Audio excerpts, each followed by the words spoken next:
Imagine trying to power, like, a major city with a giant thermos of boiling salt. It sounds completely absurd, I know. Right. It sounds ridiculous. But in this deep dive, we're exploring how tonight, when the sun goes down and you turn on your living room lights, your electricity might not be coming from a coal plant, and it might not be coming from a massive chemical battery either. Yeah, it might actually be coming from a literal glowing vat of molten salt, just sitting out in the desert, holding on to the extreme heat of the midday sun. Which completely flips the script on how we think about the future of energy, right? Because our mission today is looking at concentrated solar power, or CSP, and how these plants use thermal energy storage to solve the absolute biggest hurdle with renewable energy. Exactly. Solar intermittency. I mean, everyone just assumes solving the renewable energy puzzle means, building bigger lithium-ion battery parks. Right, just massive fields of batteries. Yeah, but the sheer scale of energy required to keep a grid running overnight demands a totally different approach. Hmm. The grid doesn't care if a storm front rolls in. It demands reliable, continuous power. So let's unpack the core difference here, because this is where the entire concept hinges. When you picture solar energy, you probably picture standard solar panels, photovoltaic. The ones on people's roofs. Yeah. Exactly. You put a panel in the sun, sunlight hits the silicon, and it directly knocks electrons loose to create an electric current.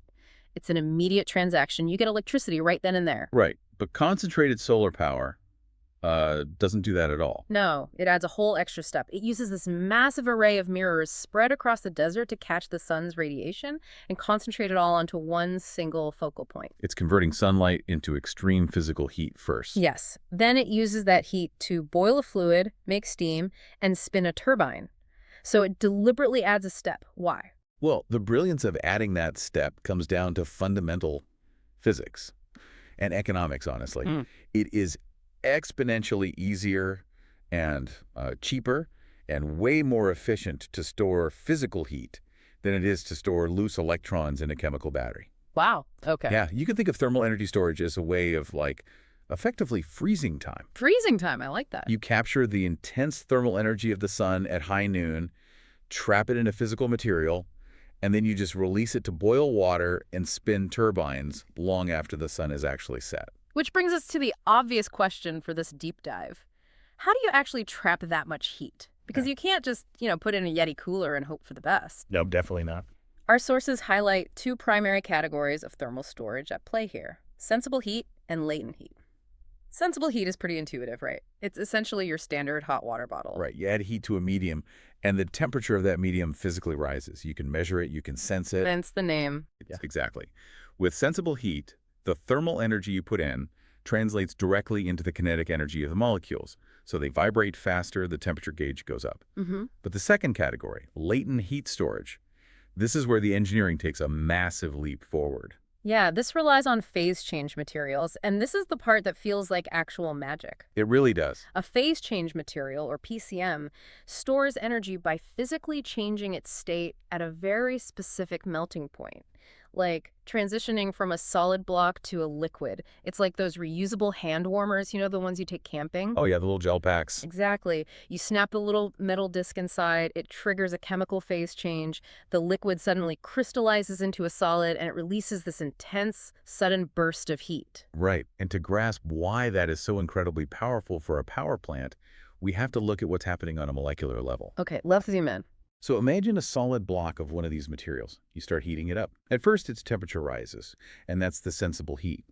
But the moment it hits its exact melting point, the temperature completely stops rising. It just plateaus. Wait, really? It stops getting hotter? Yes. Instead, all that thermal energy pouring into the material goes into acting like a hammer. It's breaking the rigid chemical bonds that hold the solid structure together. So it's swallowing massive amounts of thermal energy without actually getting any hotter. Staggering amounts of energy. The density of latent heat is, well, it's superpower.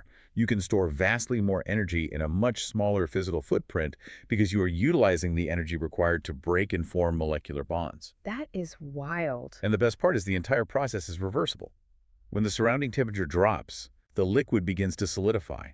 As those chemical bonds snap back together into a solid grid, the material violently ejects that exact same massive amount of heat back out into the system. And looking at the sources, there are a few categories of these materials, like organic, inorganic, and non-organic. But the prime example used in these giant solar plants are inorganic wet salts, specifically things like sodium nitrate. Well, So wait, are we literally melting and freezing thousands of tons of salt every single day out in the desert? every single day, yeah. Yeah. Sodium nitrate is the perfect candidate because its melting point aligns beautifully with the high operating temperatures of a solar plant. The concentrated power of the sun beats down and literally melts a lake of salt. The lake of salt. And that salt holds the latent energy in its liquid state. Then, hours later, when you and everyone else on the grid demand power at night, the plant draws heat away from the salt to turn water into steam. And as the heat is siphoned off, the liquid salt slowly freezes back into a solid block. Exactly. Giant vats of freezing and melting salt. Okay, so we have a massive tank of this stuff, but that tank isn't out in the field catching sunlight. No, it's usually centralized. Right. So how are we getting 1,000-degree heat from a mirror array in the desert into a storage tank without just, melting the entire operation? This comes down to the lifeblood of the plant, which is the heat transfer fluid, or HTF. And there are two main setups here, right? Active direct systems and passive systems. Right, so in an active direct system, the setup is highly streamlined. The heat transfer fluid that circulates through miles of pipes in the solar field, absorbing all that sunlight, is the exact same fluid used as the storage medium in the tanks. So it's just one continuous loop. It gets heated up, flows into the massive storage tank, sits there, and is eventually pumped out to create steam. Simple, elegant. Very elegant. But then we have the passive system. In a passive setup, the fluid running through the solar field is just a messenger. Yeah, exactly. It gathers the extreme heat from the mirrors, but then it travels to a heat exchanger. It passes that thermal energy across a barrier to a completely different material sitting inside the storage tank. So let me play devil's advocate here for a second. Let's go for it. Why bother building a passive system at all? Isn't it incredibly inefficient to use a middleman fluid? It seems like you'd lose energy in the handoff compared to just using one fluid for everything. It's a great question, but it all comes down to the physical limitations of the materials we actually have on Earth. Different materials excel at vastly different tasks. Okay, how so? Well, the fluid you want coursing through miles of delicate pipes out in the solar field needs to be highly pumpable. It needs to move fast, have low viscosity, and capture heat really quickly. Right, you don't want it gunking up the works out in the desert. Exactly. But a fluid that's great at running quickly through pipes is rarely the best material for sitting perfectly still in a giant silo holding onto heat for 15 hours. Ah, I see. For storage, you want something incredibly dense, like molten salt, which can effortlessly handle temperatures up to 600 degrees Celsius without chemically degrading or, boiling off into a dangerous gas. But pumping heavy, corrosive molten salt through miles of fragile collector pipes in the blazing sun sounds like an engineering nightmare. Total nightmare. So that separation lets engineers optimize the collector fluid purely for speed and heat capture, while optimizing the storage fluid purely for density and endurance. Okay, that makes total sense. Now, before we get to how the plant pushes this power to the grid, I want to touch on how we actually convert this raw heat into electricity, because it isn't always just boiling water. No, not at all. Two pieces of tech really stood out in the sources: the organic Rankine cycle and the Stirling engine. The organic Rankine cycle, or ORC, actually generates about 80% of the power in these types of installations globally. Yeah, the ORC is a brilliant adaptation of standard steam power. In a traditional power plant, you use heat to boil water into steam to spin a turbine. But water requires a massive amount of heat to boil, right?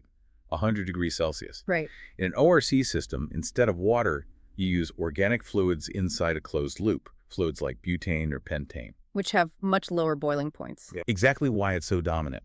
Because these organic fluids boil at lower temperatures, an ORC system can generate electricity from lower-grade heat sources.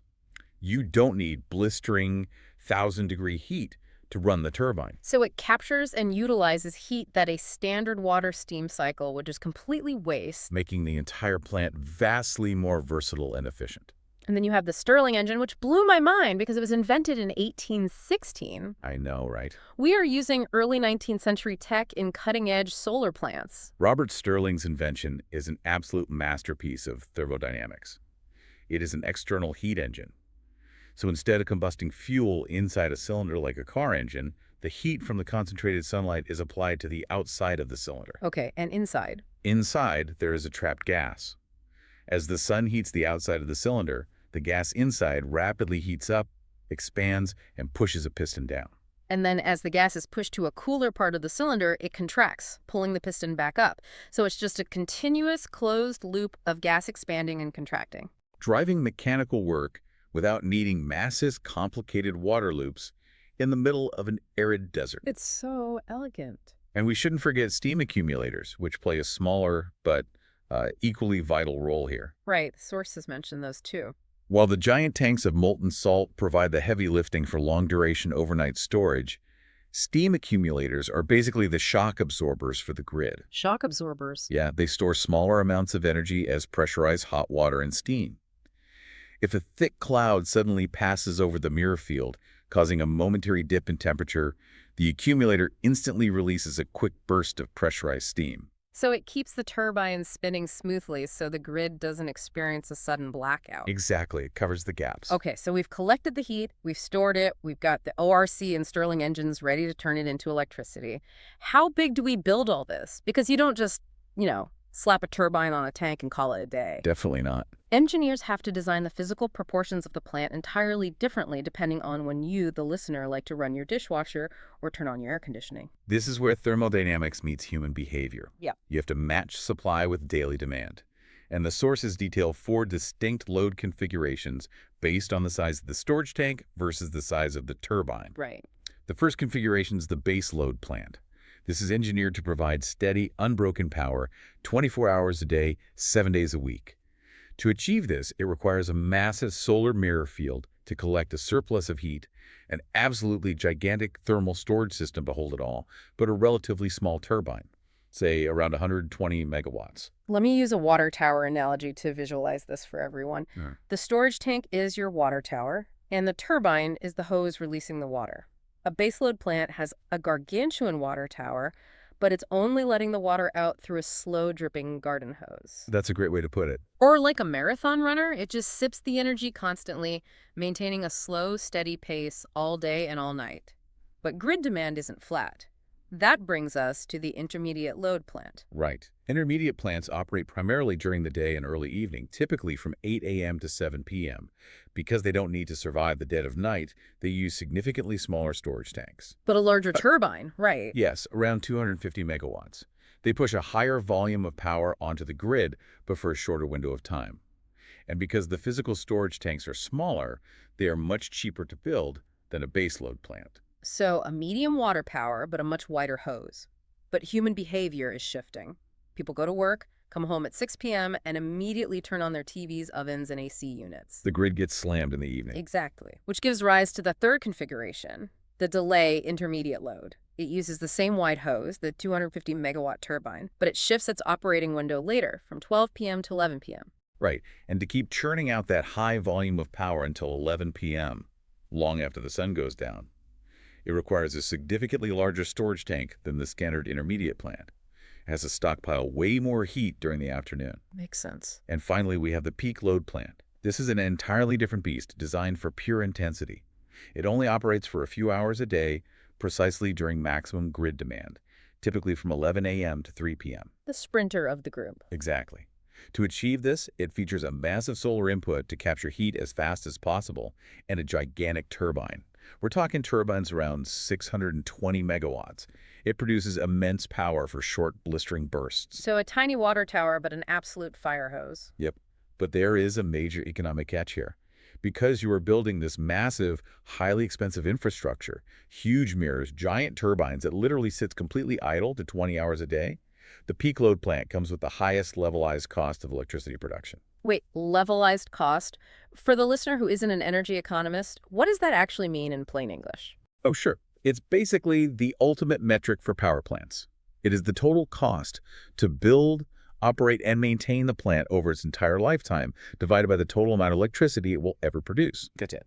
So, because a peak load plant only runs 4 hours a day, its total lifetime electricity output is relatively low compared to the massive upfront cost of building it. So, the cost per unit of energy is very high. Okay, so there is no one-size-fits-all solar plant. You literally build the physical architecture based on the rhythm of the city it powers. Exactly. Let's ground all these abstract concepts and talk about the physical megastructures built out in the real world to hold this heat. To achieve the best levelized cost, engineers basically have to choose between two physical tank designs, a single tank system or a two-tank system. Let's look at the single tank system first, which is Okay. widely known as a thermocline system. It cuts structural costs dramatically because you only have to build, insulate, and maintain one massive silo. Sounds like It does, but it means you are holding both the scorching hot fluid from the solar field and the cooler, returning fluid in the exact same container. hold on. If you pump freezing cold fluid and scorching hot fluid into the exact same tank, how does it not just instantly turn into a giant lukewarm mess that defeats the entire purpose of storing concentrated heat? It seems like it would, right? But it relies on thermal stratification. Hot fluid is naturally less dense than cold fluid, so the hot fluid floats on top. Engineers designed the system to create a rapid thermal gradient. Like a narrow dividing line. Yes, a very narrow line separating the boiling top half from the cooler bottom half. But human ingenuity takes it a step further. They don't just leave it as an empty tank of liquid, because the turbulence of pumping fluid in and out would cause massive currents that would mix the layers. So what do? They pack the entire tank with a low-cost, solid filler material, usually specific types of crushed rock or quartz. They pack it with rocks. Yeah. This creates a dense physical maze inside the tank. As the fluid is pumped in, it has to weave through millions of tiny gaps between the rocks. The friction completely kills any strong currents or turbulence. Wow. Furthermore, the rocks themselves act as a thermal buffer at the boundary line. They absorb heat and dramatically stabilize that dividing line so the hot and cold zones stay perfectly separated. It's incredibly clever, just using rocks. Yeah. But despite the cost savings of the single tank, the sources show many of the major real-world plants still rely on the two-tank system. Yeah, complete physical separation. One insulated silo for hot fluid, one entirely separate silo for cold fluid. Yeah. You pump from the cold tank, heat it up in the solar field, and dump it into the hot tank. And the scale of these real-world plants is hard to overstate. Take the Archimede plant in Italy. It operates as a direct system, so the fluid in the solar field is the same fluid in the tanks. Their hot tank sits at a scorching 550 degrees Celsius. Which is over 1,000 degrees Fahrenheit. Insane. And the cold tank is at 290 degrees Celsius. Cold enough to easily melt lead. Right. And then there's the Andasol plant in Spain, which is an indirect system using a heat exchanger. Their hot tank operates at 386 degrees Celsius, and their cold tank is at 292 degrees Celsius. We were talking about massive insulated silos standing out in the arid landscape, physically holding onto the sun's fire for hours on end. It's awe-inspiring. Yeah. When you look at these structures, the endless arrays of mirrors, the turbines, the thousands of tons of molten salt, what you're really looking at is human engineering actively solving solar energy's biggest flaw. We aren't just hoping for sunny weather anymore. No, we are engineering our way out of intermittency. And I think that's the perfect way to bring this all back to your daily life. The next time you flip a light switch at 9 p.m. on a cloudy, miserable winter night, take a second to think about the physical reality of where that power might be coming from. Yeah, there's a very real chance that your living room is being illuminated by a glowing, heavily insulated tank of 550-degree molten salt. Sitting in a desert hundreds of miles away, releasing the heat of the midday sun that it captured 8 hours ago.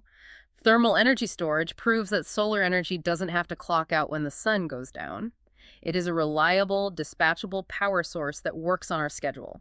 It's a profound reminder that sometimes the most robust solutions aren't about inventing entirely new chemical processes, but finding ingenious ways to harness the fundamental physical forces of nature that have always been at our disposal. Which leaves us with a final provocative thought to mull over. As a society, we are completely obsessed with the idea of powering our future using incredibly complex chemical batteries, mining lithium, refining cobalt, building massive gigafactories. But if we can successfully freeze time and power entire cities through the night simply by storing the sun's raw physical heat in the Earth's most basic ancient materials like salt and crushed rock, what other incredibly simple ancient elements might hold the key to our high-tech energy future? That's a great question. If we can outsmart the setting sun using hot salt, what else are we missing right under our feet?